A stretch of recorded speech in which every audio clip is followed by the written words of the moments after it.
So where I didn't have the PlayStation Portable in my hands for reviewing, the Chinese already released a mini version or a clone edition called the Project X.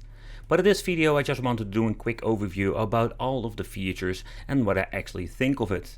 After having this device in my possession for quite a long time now, I realized this thing has so much potential. Not only the form factor, but actually what it can play. The aesthetics and the design of the Project X handheld stands out for its striking resemblance to the original Sony hardware, giving the users a genuine retro gaming experience, so you can just actually play all kinds of retro games. Its design is successfully replicated, I can't say, but the iconic look and the feel of the classic game console offering a nostalgia journey to the past.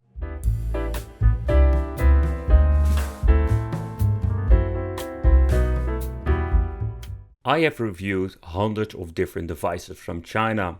From the basic stuff, think about the 8-bit Famicom NES things, they did implement in the Project X some different, let's say, emulation performance. And when it comes to emulation performance challenges, we know, and if you didn't know, now you know, emulation for N64, Dreamcast and Sega Saturn, it's quite difficult to get it working properly on 60 FPS, and most of the time just on native resolution on cheaper chips.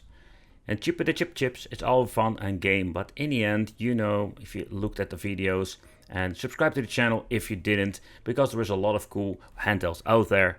And the Project X could be so much more if you're looking at those. A key highlight of this device is its emulation support. For a range of retro games, users can enjoy titles from the legendary consoles, NES, Super NES, Sega Genesis, Game Boy Classic and Advance. But unfortunately, there is still a lot of stuff missing. I already mentioned N64 is quite difficult to emulate, so I'm glad they didn't put it on here. PlayStation Portable, in my opinion, is just the same story. But there are so many different old ones. Think about on the Commodore 64, Atari or an Amiga. There are so many cool things you can put on the device list, make it even more complete than it already is. Where we're not paying a lot of money for this particular Project X handheld, it does have quite a lot of downsides. So emulation performance challenges, I already mentioned before. There's a lot of stuff that is not even playable on this. But what is playable, there we do have some problems with the compatibility. The Project X handheld encounters performance issues with emulation, where nobody really reported anything. I think in the future when people getting this product, and you can just leave it in the comments, you will notice maybe some inconsistency when it comes to the overall performance, or just glitches, frame rate problems, or graphical distortions, leading to an underwhelming gaming experience. And that's quite a bummer, because when it comes to this particular product, in combination with the display, it does look pretty good. The inconsistency impacts the overall quality of the gameplay for various titles over different kind of emulators. And that is something that is not really necessary. There's so many different versions out there that maybe will cost twice the price, but you're going to get overall way better performance and more options. And that is, in my opinion, one of the things they completely dropped the ball with this device. Limited game edition capacity. The downside is a very big downside. This device is restricted when it comes to the software and the capabilities. You can add games if you want to, but when it comes to adding games, you're very limited with the emulators that are pre-installed on this machine. If you manage to find out this new way to add new games, that is quite easy through an SD card. Still, you do have problems that you cannot solve. It's diminishing the flexibility and especially the personalization when it comes to a product like this.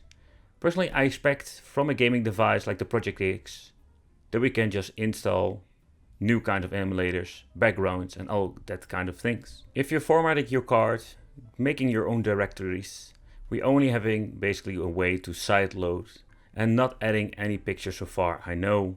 So it looks all kind of basic and kind of dull in my opinion.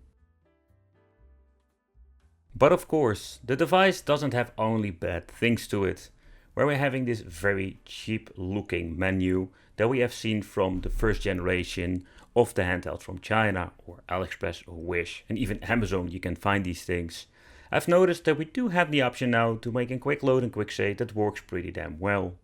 The menu works quite fast now, not that clunky and that slow that we have experienced in the previous, let's say, models. So at that point, it has been improved in many ways. But if you even want to search your game in your own folder, it's possible now.